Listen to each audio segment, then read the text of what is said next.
Hey all, Heretic here with another Hearthstone Battlegrounds Player's Guide. And I'm here to bring you the information you need to help you win with Cookie the Cook. So get comfy and let's dive in.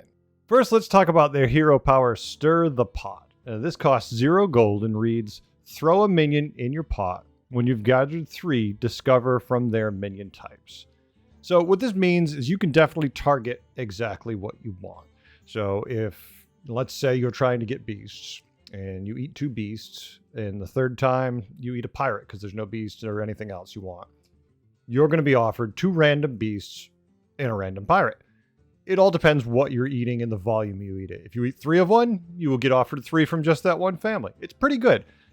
Remember also, you can target the shop. This is very important. You do not have to eat minions on your board. You can, and sometimes it's not a bad idea, but almost always you're better off targeting the shop because they don't cost you anything. Why spend gold on something? Now you can't sell it. It's just gone.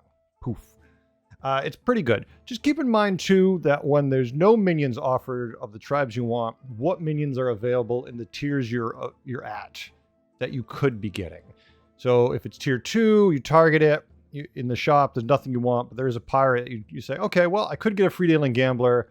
I'm going to target for that. Just keep it in mind while you're, jumping around, eating things, what you could be getting. Sometimes there's extra value there. Also, important note, you can only eat minions of a tribe. If it's a neutral minion, say an Acolyte of Cthulhu, you can't eat it. So sometimes if you refresh too long, you might get a shop full of neutral minions and have nothing to eat, so be wary. Now, Cookie's buddy is Sous Chef, who's a tier 2, 2/5 Murloc that reads, you can use your hero power an extra time each turn. Now, do you like free minions? I like free minions. If you're playing Cookie, now you get faster free minions.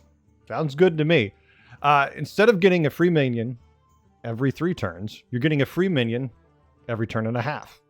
Pretty good value. And it's a 2/5 Murloc. Not too bad. Oh wait, you triple it? It's a 4/10 Murloc that you can now use your hero power 3 times in a turn.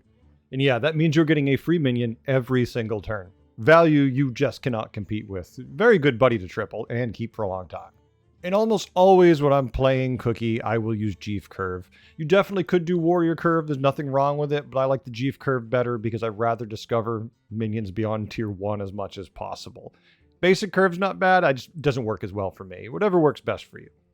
Now, when it comes to the minions you're looking for, that's one of the best parts about Cookie. Any family works. Anything that's relatively strong in your lobby that you want to play, you can play. And with some luck in this hero power, you're going to be able to discover more minions from that tribe. It's pretty awesome. Whatever tribe you feel is best, go for it. Remember, your buddy is a Murloc, so it always plays into playing some Murlocs or maybe Menagerie.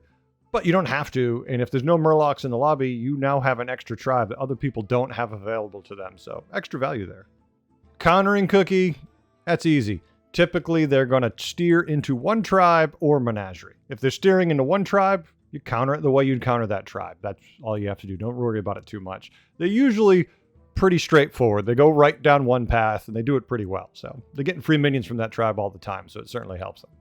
Cookie is a really great hero, especially when you want to play something. When you look at the family of minions that are offered to you in the shop, and you're like, oh wow, this isn't in there, and this is something I really want to play and try out. Go for it. With Cookie, you're going to be able to target that tribe fairly consistently. Unless you get really bad luck, you're going to find a couple of those minions, you're going to be able to eat a couple, and before you know it, you'll be generating them left and right. So it's really fun when you want to play something. At the very late game, this buddy's gold, you're just cranking through things. So remember, it can get a little decision heavy, because if you're not finding enough of the minions you want to eat, you're going to start targeting random things. So you really have to think about what your rewards could be. There's a lot of fun potential in Cookie. Cookie is who I play when I really want to do a build. And I look at the minions in the shop and I'm like, none of this really excites me. I'm like, oh, you know what? I really want to try that. Cookie's good for giving you that because it's another chance you're going to find the minions you want to find. It's a good time. In the end, I've attached a link with some gameplay if you'd like to see how I piloted them. Stay tuned. I have more guides the way. I hope you learned a few things and had a good time. I know I did. Bye.